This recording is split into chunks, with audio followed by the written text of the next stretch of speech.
The street was eerily quiet, the kind of silence that felt unnatural, as if the world were holding its breath. I was on my way home, trudging through the cold night, my jacket pulled tightly around me. The city was never truly asleep, but at this hour, it felt deserted, the neon lights flickering lazily over the wet pavement. I hated working late, but my boss had thrown another last-minute task on my desk, and now it was nearly midnight. I turned the corner onto my block, and that's when I heard it. Footsteps. Perfectly synchronized with mine. I stopped. They stopped. I took another step. So did they. My stomach clenched. Maybe just an echo? I glanced around, but the street was empty. The lone street lamp at the intersection cast long, distorted shadows, making everything look warped and unreal. I quickened my pace. The steps behind me matched. I didn't turn around. A childhood rule buried deep in my brain told me not to. If you feel something behind you, don't look. Looking gives it power. Instead, I focused on my building, just a block away now. My breathing was too loud in my ears. The city noise, sirens, the distant hum of traffic felt muted, like I was walking through some detached, cursed version of reality. The steps never faltered, never hesitated. I felt the weight of a gaze drilling into my back, something unseen but undeniable. My pulse pounded in my throat as I reached my apartment door, fumbling for my keys. My fingers were shaking. Damn it, why were they shaking? I'd had a long day, that was all.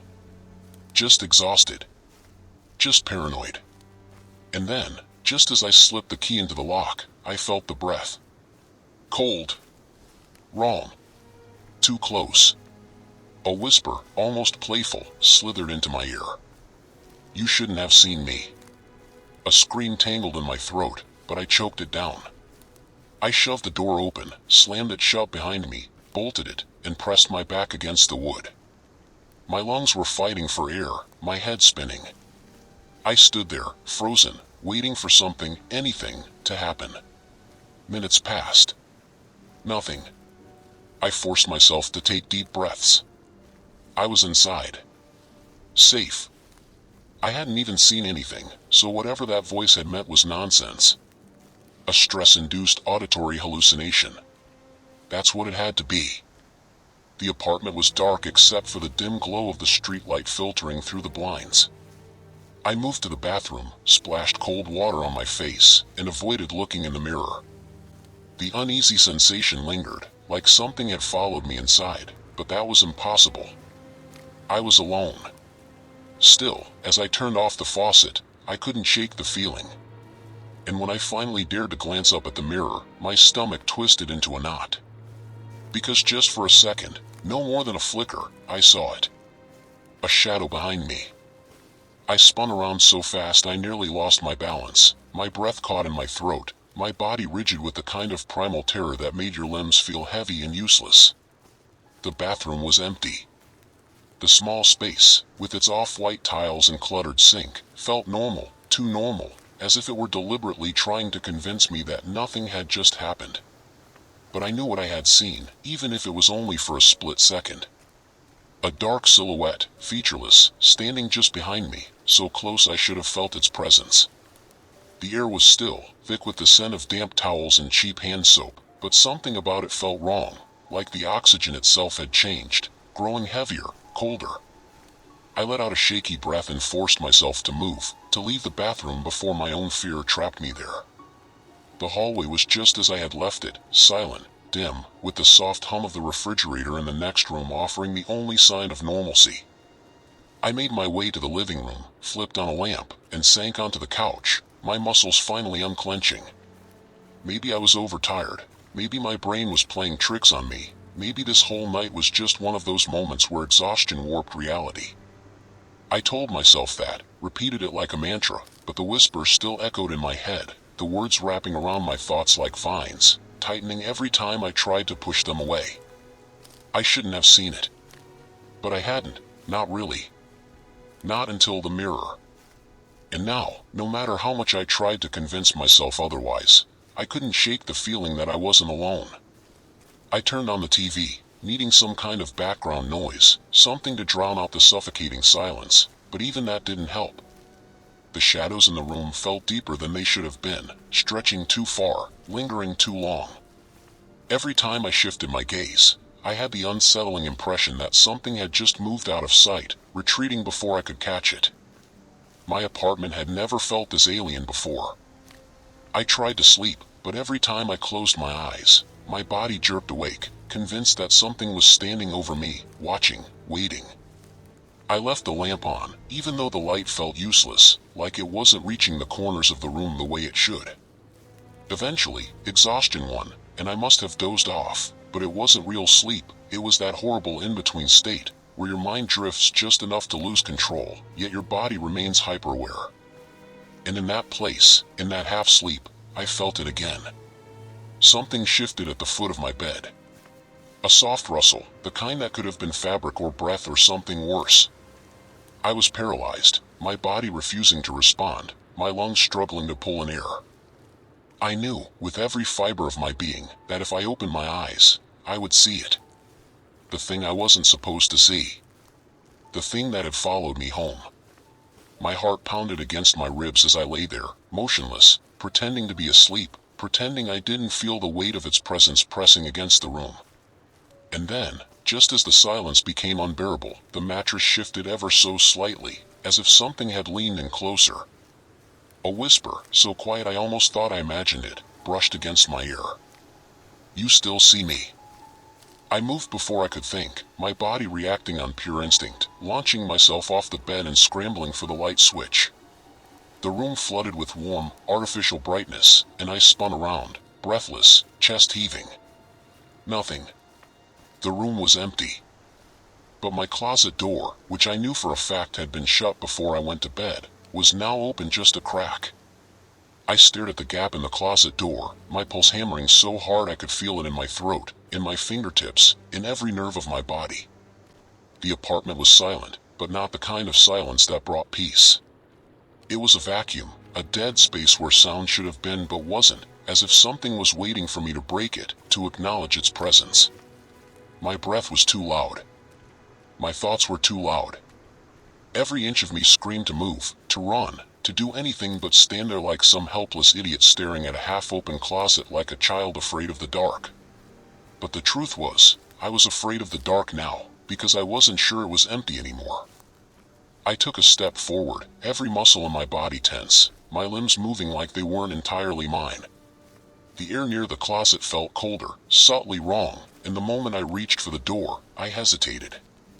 My hand hovered over the handle, my fingers trembling before they even made contact, because deep down, I knew. I wasn't just opening a door. I was inviting something to reveal itself, to confirm what I was too terrified to admit. But standing there, frozen in place, was worse. It made me feel like prey, like I was waiting for something else to make the first move. I yanked the door open in one quick motion, bracing myself for, what? A shadowy figure? A pair of glowing eyes staring back at me? A twisted, inhuman shape that would lunge the moment I dared to look? My breath caught as my eyes darted over every inch of the dark space inside, my mind playing tricks on me, forming shapes out of hanging clothes, twisting shadows into something they weren't. The closet was empty. But my gut told me that didn't mean I was alone. I shut the door, not fast enough to make it look like I was scared, but not slow enough to feel like I was testing fate. My brain kept trying to reason with me, to convince me that sleep deprivation and stress were warping my senses, but it didn't explain the whisper. It didn't explain the movement, the shifting weight on the mattress, the lingering sense of something unseen just out of reach. I needed to get out of this apartment. I grabbed my phone, checked the time, just past 4 in the morning. The world outside was still asleep, still blanketed in that eerie pre-dawn quiet, where the streets were empty, and everything felt just a little off, like reality itself was holding its breath. I didn't care. I needed air, space, distance from whatever the hell was happening inside these walls. I threw on a jacket, shoved my feet into my sneakers, and headed for the door. The hallway outside was just as silent, the air thick with that unnatural stillness that made me feel like I had just stepped into somewhere I wasn't supposed to be. I started down the stairs, my footsteps echoing too loudly, bouncing off the narrow walls in a way that made me regret every sound I made. The apartment building was old, the kind of place where the stairwell always smelled faintly of damp concrete and something metallic, where the lights flickered just often enough to make you question whether it was bad wiring or something worse. I tried to push the thought away, focused on the exit, on the idea that once I was outside, everything would feel normal again. But halfway down the stairs, I heard something behind me. Not footsteps, not an obvious sound that my brain could rationalize and dismiss. It was more like the shift of fabric, a subtle movement just at the edge of perception, like someone, or something, was only a step behind me, mirroring my pace so perfectly that if I stopped, I knew it would stop too. My skin crawled, my breath hitching as every instinct screamed at me not to look back. I gripped the stairwell railing, my knuckles white, and forced myself to keep moving. I could see the exit now, the faint glow of the streetlights seeping through the glass doors, casting distorted reflections against the polished floor. Just a few more steps, just a few more seconds, and I'd be outside, away from whatever was breathing down my neck. But then, right at the base of the stairs, I saw it. A shadow, cast long and thin by the dim overhead light, stretching out across the floor. My shadow. And behind it, another one. Too close. Too still. And unmistakably human in shape. My stomach twisted violently, my vision tunneling as pure, undiluted terror slammed into me. I couldn't move. I couldn't think. My body locked up in that awful, instinctual paralysis, that moment of realization where your mind catches up with the nightmare unfolding around you. I wanted to run, but my legs felt useless, my breath trapped somewhere in my chest, refusing to release. And then, so quiet it barely reached my ears, came the whisper. You shouldn't have left. The lights flickered. And the shadow moved. The moment the shadow shifted, something inside me snapped, a primal surge of panic overriding the paralysis that had locked my limbs in place. My body moved before my mind could process it, my legs launching me forward, my hands fumbling for the door handle with a desperate urgency that sent my pulse hammering against my ribs. The second my fingers made contact, the overhead lights flickered again, longer this time, the darkness stretching out unnaturally, swallowing everything for a fraction of a second too long, as if reality itself had glitched, hesitated before returning to normal. But in that brief sliver of blackness, I felt it. The weight of something right behind me, the sensation of breath, not warm, not human, but something cold and damp, pressing against the back of my neck.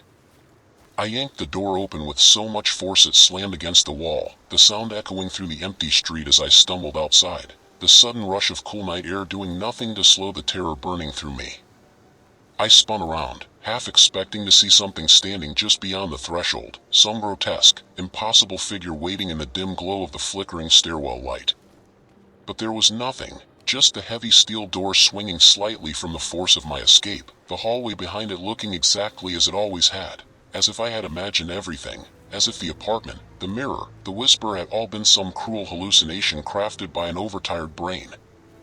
I stood there, chest heaving, my breath curling into the crisp pre-dawn air, my hands trembling at my sides as I fought the overwhelming urge to keep running, to put as much distance between myself and that building as possible.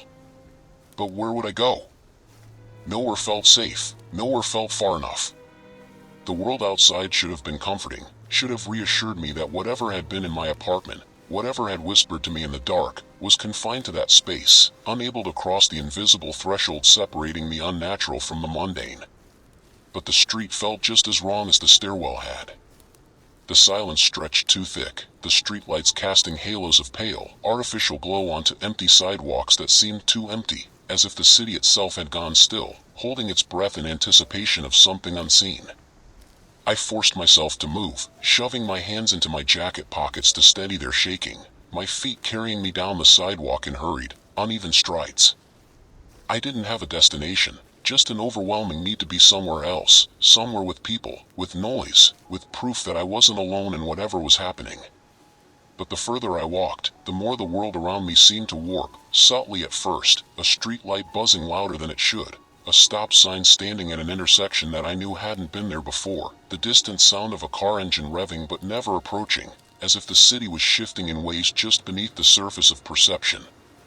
I reached an all-night diner, its neon sign flickering erratically, casting jittery red and blue reflections onto the sidewalk.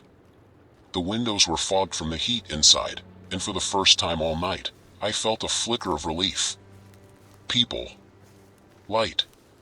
A barrier between me and the thing that had been lingering at the edges of my vision.